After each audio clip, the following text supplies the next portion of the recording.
Welcome back. Join me while I break down another movie plot. Enjoy the memories and watch out for spoilers. Atop the Sphinx in Egypt, David brags about all the places that he's visited in just the last few hours. Though he doesn't travel conventionally, and instead has been teleporting since he was a teenager with a phenomenon called jumping.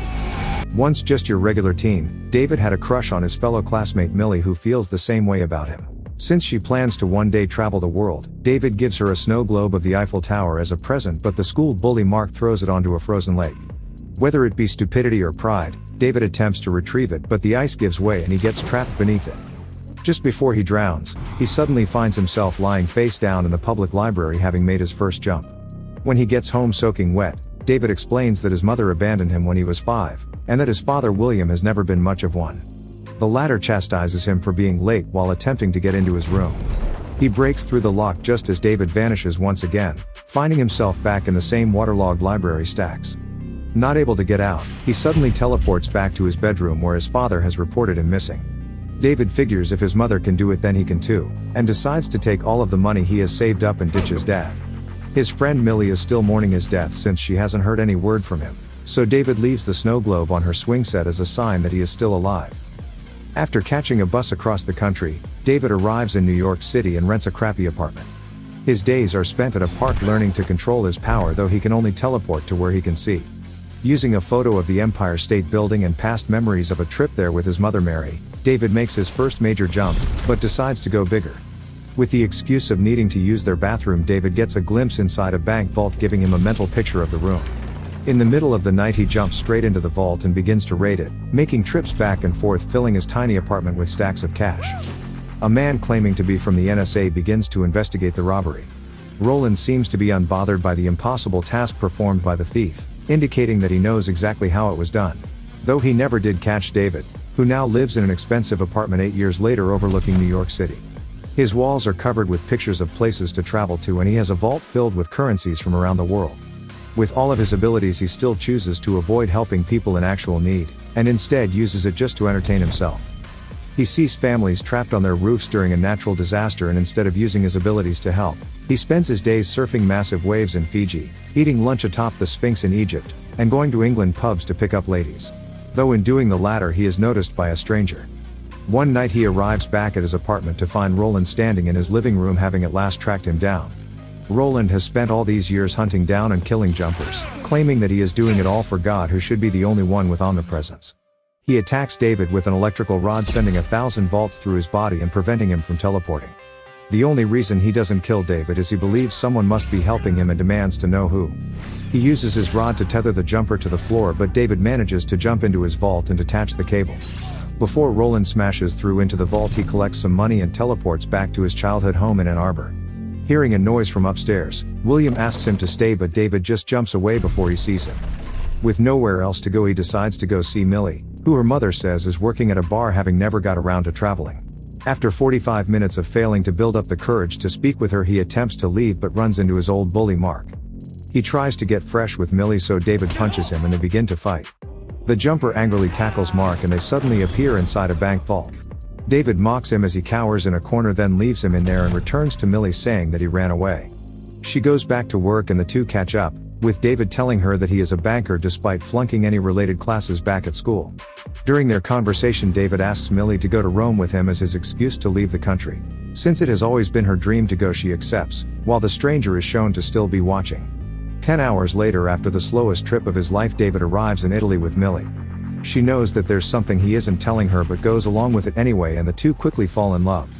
They go to the Colosseum to find it closed for the day, but rather leave, he jumps inside to unlock a gate and the two sneak in.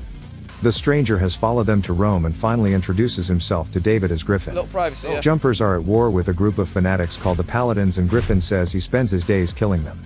Two suddenly turn up and attack Griffin while instantly incapacitating David. After having fun with the two and almost getting caught when he gets a little overconfident, Griffin finally teleports the two to heights and knocks them out. He takes a paladin and jumps back to his lair, but David follows him through his jump scar. Covering the walls are dozens of drawings of Roland suggesting a serious vendetta, but David leaves without any real answers. After returning to Millie with another lie about why they have to leave, they are instantly detained outside the Colosseum, as David continues to hide his powers from her by letting them take him. While being detained for questioning, David's mother Mary enters dressed as a paladin and releases her son, who barely recognizes her. She was the reason only 2 paladins showed up in Rome instead of the entire army like Roland had ordered. Mary tells him that the paladins are coming for him and to ditch the girl for her own safety. She loses him while he is being distracted jumping an attacker to Egypt. Then he returns to Millie to begrudgingly end it with her. Despite her now wanting to know the truth and him showing her a bag full of money, he tells her nothing and sticks her on a plane bound for America. This whole time Roland has been tracking David down, starting with the photos of Millie at his apartment. It brings him to Mark, who's being questioned about an attempted robbery. He tells him everything about David, as Roland is the first authority to believe anything he says. He locates David's boyhood home and questions William on his whereabouts, but he gives him nothing except for what his mother looks like. Wanting more answers, David returns to Griffin, who tells him that the paladins have been hunting the jumpers since medieval days, and that he can no longer have friend or family as they will all be hunted along with him. So he teleports back to Ann Arbor to warn his father and finds that Roland has left William near death. He jumps him to the hospital emergency room and leaves him with doctors, then jumps to a jail cell to question Mark. The bully fearfully blurts out that he told Roland about Millie, so David jumps back to Griffin's lair to ask for his help yet again. With only 8 hours until Millie's plane arrives at the airport, David wants to find and kill Roland first, but Griffin has tried for 10 years to locate him without any luck.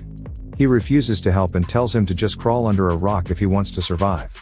Griffin jumps to Tokyo, but David follows him through his jump scars, trying to convince him to help. Objects larger than humans are shown to be jumpable when Griffin steals a car from a showroom and the two teleport through traffic. He tells David that he once knew a man who tried to jump a whole building, but it killed him, though he still managed to shake it. Griffin says the paladins killed his parents and finally agrees to a team up, so the two go to the airport to meet Millie. They discover that her flight arrived an hour earlier, so David jumps to her apartment and finds her unharmed. Without any time to explain anything, David jumps around in front of her, which understandably freaks her out, then teleports her to Griffin's lair just before Roland walks in. He notices the room stinks of jumper and pulls out a device that reveals the scar. The paladins step through as the two jumpers hide, but David gets distracted by a photo of his mother on the wall of the lair and is captured. Before Roland can plunge his knife into him, Griffin shows up with a flamethrower and a battle ensues. The highly trained veteran quickly beats down the powerful amateur.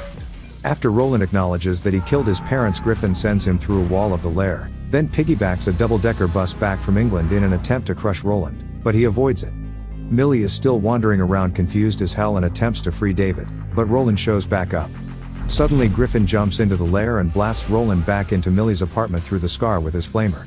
He follows him through and the two begin to fight again while Millie finishes freeing David. Before David sends Millie home like she asks, Griffin returns, having stolen the paladin's teleporting device, but Millie is snagged last second before the scar closes. With Roland knowing the jumpers now have to come to them, Griffin plans to send a bomb through to kill the paladin army with zero regard for the girl.